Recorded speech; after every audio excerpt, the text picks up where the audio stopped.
დღეიდან საქართველოს მასშტაბით უმუშევართა რეგისტრაცია დაიწყო. უმუშევართა აღრიცხვის პროცესს დღეს პრემიერ-მინისტრი დაესწრო ვანო მერაბიშვილი დასაქმების მინისტრთან ერთად ვაზისუბნის დასახლებაში სუხიშვილების ოჯახს ესტუმრა.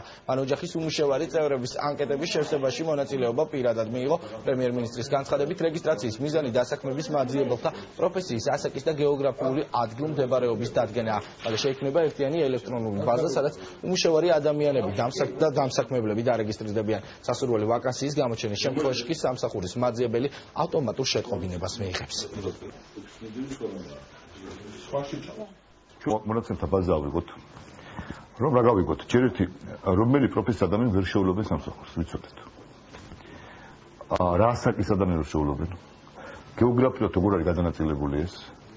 და შემდეგ შევისწავლოთ რა ტიპის პროფესიებზეა მოთხოვნა, რა ასაკზე და ასე შემდეგ. და ჩვენ მოვახდინოთ ჩვენი რესურსების დახარჯვა ისე, რომ ყველაზე ძალიან ვისაც უწვის სამსახურის შეუნა, იმას უნდა დავეხმაროთ პირველ რიგში. ყველაზე მეტად უწვით საშუალო ასაკის ადამიანებს და ხარშესულ ადამიანებს, თქვა 45 წლის ასაკის შემდეგ გარკვეული ტიპის პროფესიებზე თუ მოთხოვნა, ასე ვთქვათ, არ არის, მაშინ სწორედ ამ ადამიანებს უნდა შევთავაზოთ բոլის სკოლისა, დავგეგმოთ და გავაკეთოთ გადამზადების კურსები სწორედ მათთვის, რომ მათ მოვეხმაროთ სამსახურის პოვნაში.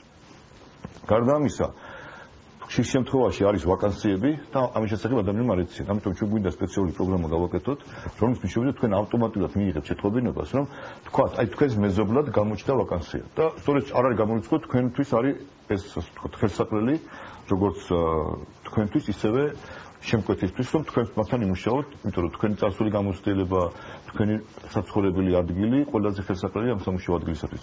ანუ ჩვენ ახლა ვართ პროცესში, რომ მთელი ეს ინფორმაცია შევაგროვოთ, შევიტანოთ ეს პროგრამა კომპიუტერში და შემდეგ ამ ინფორმაციას საფუძველზე ჩვენ უკვე გვექნება ზოგადი წარმოდგენა და სწორედ ყველაზე მეტად ვისაც უჭირს სამსახურის შევნა, სწორედ მათზე გავაკეთეთ თავარ აქცენტს, რომ ყველაზე მეტი ფული გადამზადებაში დავხავდეთ ამ ასაკის ადამიანებში და გეოგრაფიულადაც აი სად უჭირს. საცხოვრებელი ადგილი ხშირად განსაზღვრავს უპირატესობას.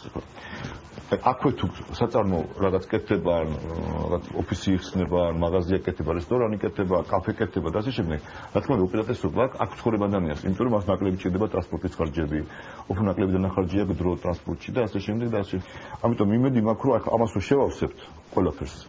ეს გვინდა რომ ჩვენ თვენახევარში დავასრულოთ, ეს პროგრამას გავაკეთებთ და ყველა ადამიანს ექნება ეგრეთ წოდებული თავისი ელექტრონული მისამართი. რომელიც შეიძლება შევიდეს ინტერნეტიდანაც, შევიდეს შეიძლება ქუჩაში გაგება ფეისბუქსები როა. რა თქმა უნდა უფასო იქნება, შედის და ნახულობს მის მიერ მოთხოვნი პროფესიაზე, თქვათ, იმ რეგიონში, რომელშიც მას სრული გამოთქმა, არის თუ არა მოთხოვნა. ვაკანსია გამოჩნდა, ავტომატურად ქეგებდეს ელექტრონულ შეტყობინებას. სამი პროფესია ავირჩიე მე თვითონ პირადად, სადაც მიუნიშნე, ეს არის იურიდიულის, სასურსათო და მენეჯერული. რის განამზადების შემდეგაც შეიძლება რომ ადამიანი დასაქმდეს.